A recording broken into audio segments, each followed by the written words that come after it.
Mga master, okay lang bang? Huwag niyong skip ang mga ad sa aking mga video kung okay lang mga master. Salamat sa solid na suporta po. Yon, what's up mga masters? Nandito na naman tayo sa panibagong araw, panibagong kabanata na naman ang pagsasama-samahan natin ngayon guys.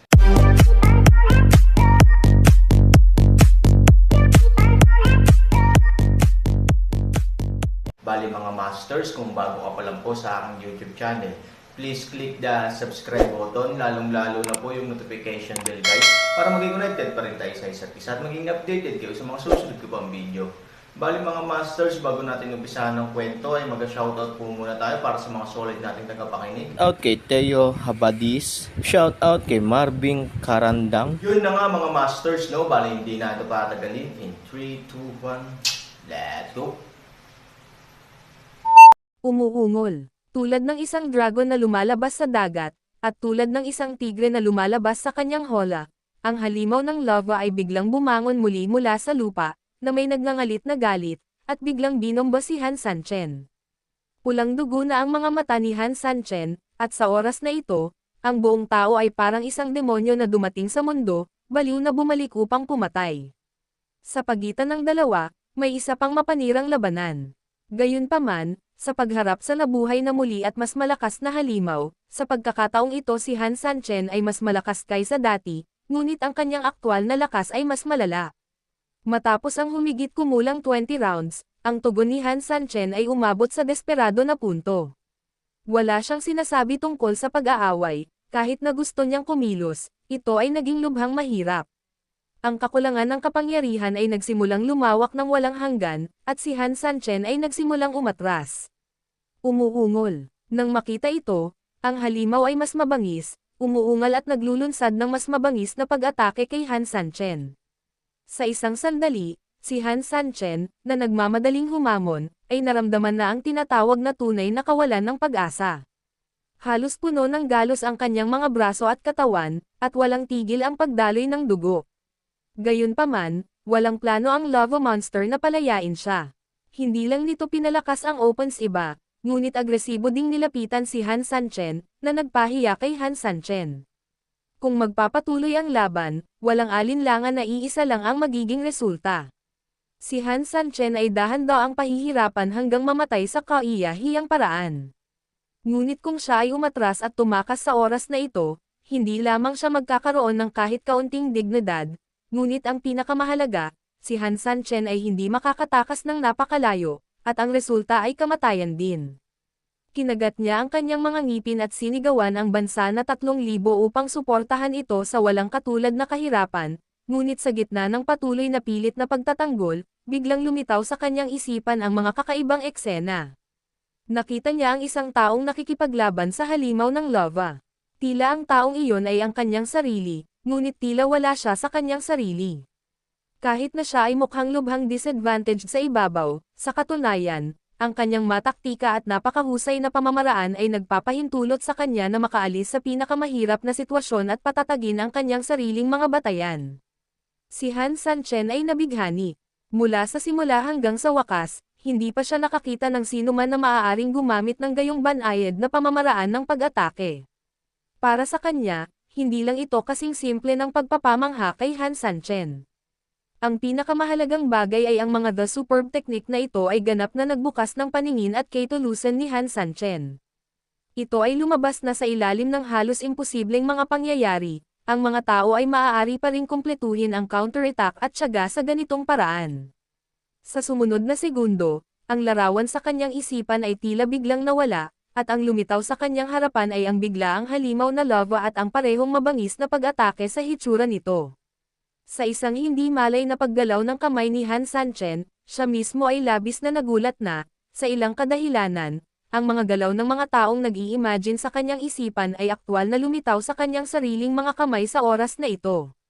Sa pagharap sa pag-atake ng lava monster, ang counterattack na paraan na ito ay mabilis na napigilan ang pagbaba ni Han Sanchen. Paano ko ito gagawin? Bulalas ni Han Sanchen. Siyempre, hindi na siya hinintay na magmuni-muni, sa sumunod na segundo, muling lumitaw ang larawan sa kanyang isipan, at ang mga napakahusay na pamamaraan na iyon ay patuloy na lumalabas sa kanyang isipan. Habang ang sitwasyon ay naging mas at mas compact, ang teknolohiya sa kamay ng lalaki ay patuloy na lumilitaw sa mas mataas na antas at mas hindi kapani-paniwalang mga galaw, at bawat segundo, mabilis na makakabisado ni Han Sanchen ang mga pamamaraang ito at gamitin ang mga ito upang labanan ang mga halimaw ng lava, paghaharap. Kaya, isang mahimalang eksena ang nangyari. Ayon sa sinumang taong may kaalaman, si Han Sanchen ay nasa isang sitwasyon na kung saan siya ay agad na matatalo, ngunit madalas, palaging makakalaban ni Han Sanchen sa isang kritikal na sandali at malutas ang krisis. Ang isang round na hindi hihigit sa 2 o 3 minuto ay bigla ang kinaladkad ng higit sa 10 minuto at nanatiling hindi nalutas. Ang halimaw ng lava ay ganap na inis. Umungol siya ng ligaw, at lalong duguan, ay sumalakay. Ang galit sa kanyang mga mata ay nagpakita na nasinimulan niyang baliwalain ang anumang pinsala sa kanyang sarili, at determinado siyang pumatay ng Aaron. Wow! Oo naman, sa ilalim ng ganoong mga pangyayari, si Han Sanchen ay biglang tinamaan ng kanyang palad. Biglang lumipad si Han Sanchen ng patiwarik ilang metro ang layo. Kahit na pinatatag niya ang kanyang katawan, ang matinding panloob na pinsala ay naging sanhi ng kanyang pagluwan ng isang subo ng dugo. Ang taong ito, kahit na ito ay isang palad lamang, ay puno ng daan-daang libong libra ng kapangyarihan, at ang mga ordinaryong tao ay matagal ng direktang sinampal sa mga meat patties gamit ang isang palad. Hindi nilayo ng halimaw na tumigil doon, umuungal at muling umatake kay Han Sanchen. Huli na para iwasan ito ni Han Sanchen. Panay ang tingin niya sa umaataking halimaw. Biglang sumabog ang kanyang katawan. Storytelling channel sa YouTube. Parang may biglang bumuhos na hininga mula sa katawan ni Han Sanchen. Napailing na lang siya bigla, at sa sumunod na segundo, isang gintong katawan ang lumitaw sa harap ni Han Sanchen. Sa pagharap sa biglaang pag-atake ng halimaw, ang gintong katawan ay hindi natakot. Sa wakas, hindi ka na makakapigil, hindi ba? Muling ipinakita ng matanda ang kanyang tunay na anyo, na may bahagyang ngiti sa kanyang mukha. Kahit na wala ang iyong kaluluwa, ang iyong bloodline ay hindi maaaring makatulong ngunit matalo kapag ito ay nakatagpo ng isang napakalakas na kaaway, at hindi ka maaaring tumayo ng walang ginagawa kapag ang iyong host ay nahaharap sa isang ganap na pagbawas ng dimensionality na suntok. Paano? Ang mga hindi malay na pagmumuni-muni na ito sa iyong katawan ay pumukaw ng kaunting alaala sa iyo, at ang iyong bagong host ay may ibang karanasan. Magsaya ka, tutulungan kita, at hinding-hindi kita iiwan. Nang bumagsak ang mga salita, tumangala ang matanda sa pulang dugo na buwan. Sa sumunod na segundo, bahagya siyang ngumiti, at biglang lumipad ang katawan niya patungo sa buwan. Wala pang ilang segundo, napunta sa buwan ang katawan ng matanda, at biglang lumiwanag ang pulang dugo na buwan. Pagkaraan ng ilang sandali, bumalik ito sa normal. Gayunpaman, isang hindi nakikitang hininga ang tumagos sa buwan at dahan-daang ikinakalat ang elepante, lupa. At ang gininto ang katawan, sa sandaling nabangga nito ang halimaw, ang gininto ang liwanag ng buong katawan ay halatang malabo, ngunit dahil sa impluensya ng blood moon nito at ng di nakikitang hininga, ilang sandali pa, bigla itong nanginag, at ito ay hindi mapaghihiwalay sa pakikipaglaban sa halimaw. Napatingin si Han Sanchen sa eksenang nasa harapan niya ng may pagtataka. Sa ilang sandali, labis siyang nabigla, ngunit tila may pangkalahatang hula sa kanyang isipan. Naisip ni Han Sanchen, maaaring naunawaan ni Han Sanchen ang pangkalahatang pagpasa ng buong bagay.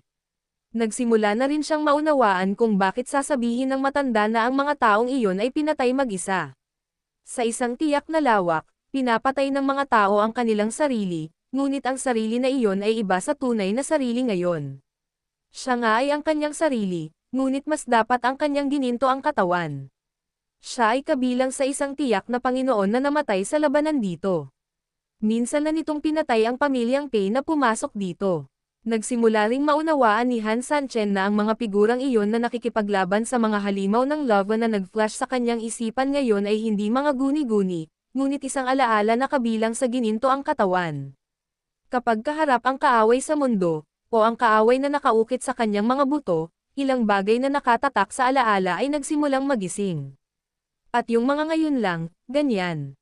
No wonder, paulit-ulit na sinasabi ng matanda na hindi niya talaga naiintindihan ang kanyang intensyon.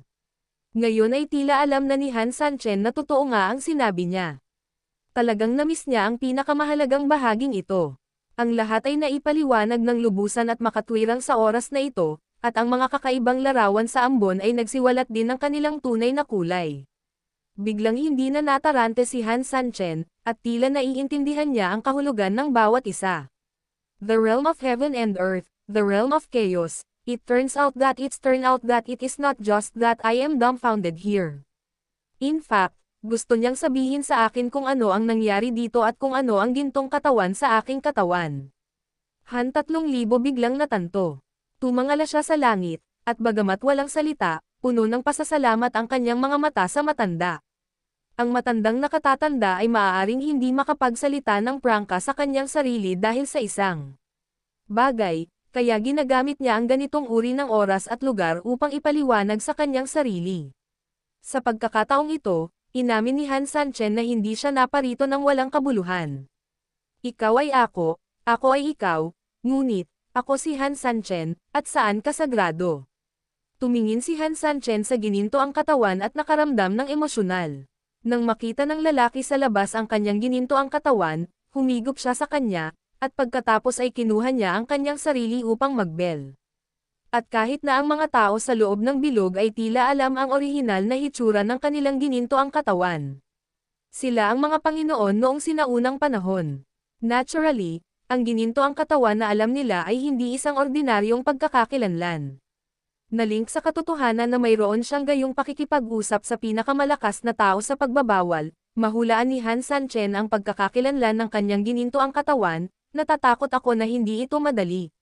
Siguro, ngayon ay hindi niya maisip ang lahat ng ito, ngunit kahit papaano mula ngayon, hakbang-hakbang, siya ay kumikilos patungo sa katotohanan, at nagsisimula na rin siyang kumilos patungo sa kamalian. Biglang, isang dagandong ang bumasag sa katahimikan ng lahat.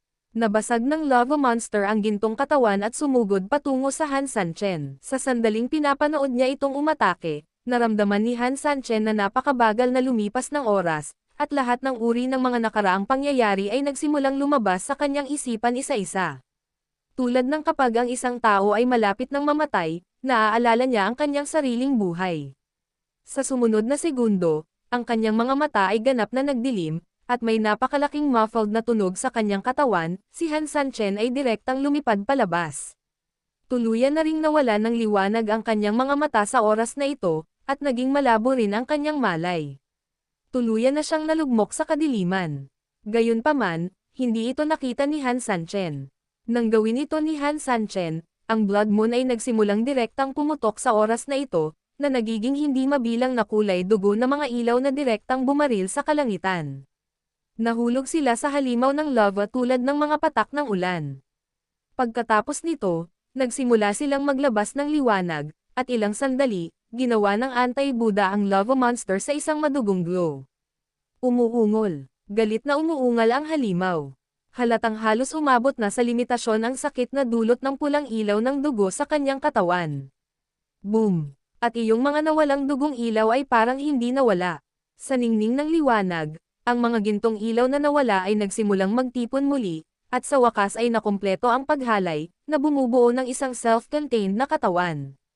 Pula at ginto. Tara, laban tayo. Galit na sumigaw ang figure ng gintong pulang ilaw, at may guhit sa kanyang kamay, diretsong hinugot ang isang lightsaber, at siya ay makapangyarihan. Umuungol. Galit na umungal ang halimaw, at direktang sumugod sa gintong pulang figure. At ang gintong pulang figure ay galit ding sumigaw, "Evil, naaalala mo pa ba kami? Ngayon, ang labanan sa pagitan mo at ako ay walang katapusan." Nang bumagsak ang mga salita, lumipat siya patungo sa halimaw gamit ang isang espada. Sa oras na ito, ang katawan ni Han Sanchen ay nabasag ng husto sa lupa matapos lumipad ng 12-dosenang metro sa kalangitan. Wala ni isang daing, kahit na ang pinakapangunahing refleksyon ng katawan. Para kay Han Sanchen, ang kanyang kamalayan ay pumasok na sa kadiliman, at halos hindi siya tumugon sa anumang panlabas na stimuli. Para sa mga tagalabas, ang katawan ni Han Sanchen ay tila hindi sumasalamin, ngunit ang kanyang panloob ay sumailalim sa mga kamanghamanghang pagbabago. Nang mawala ang pangmatagalang kadiliman sa kanyang harapan, unti-unting nakita ni Han Sanchen ang mga pagsabog ng liwanag sa kadiliman. Pagkatapos, sa liwanag, unti-unting lumitaw ang isang mukha sa harap ni Han Sanchen. Ito ay isang matandang lalaki, ngunit kung ikukumpara sa matanda sa nakaraang estado ng pagbaliktad, siya ay medyo mas pino, medyo hindi gaanong mabait, medyo mas misteryoso, at medyo hindi gaanong mabait. Ikaw, binuksan ni Han Sanchen ang kanyang mga mata at tumingin sa kanya, walang kamalay-malay na nagsasalita dahil sa pagdududa. Hindi mahalaga kung sino ito o hindi. Halos kapareho nito ang sagot ni Sombra at ng matanda. Nasaan ako? Sa aking larangan, maaari mo ring isipin, sa iyong kamalayan. Ang iyong domain, ang aking kamalayan. Sumimangot si Han Sanchen, mabilis na lumipas ang kanyang isip, at biglang nagsabi, ikaw ang tunay na Panginoon ng aking ginintoang katawan, tama ba? Ako, medyo nagulat siya, ngunit tila inaasahan niya na hulaan ni Han Sanchen ang bagay na ito, umiling, at sinabing, hindi ako siya, ngunit kung kailangan mong makisali, medyo mas kasangkot ako, kasama niya. Total senior ko naman siya. Nang marinig ito, hindi naintindihan ni Han Sanchen. Ayon sa kanyang mga salita, ang kanyang domain at ang kanyang kamalayan ay nagsasapawan, kaya hindi ba dapat siya ay isang tiyak na bahagi ng kanyang katawan? Kung ito ay isang tiyak na bahagi, sino pa kaya ito maliban sa kanyang gininto ang katawan?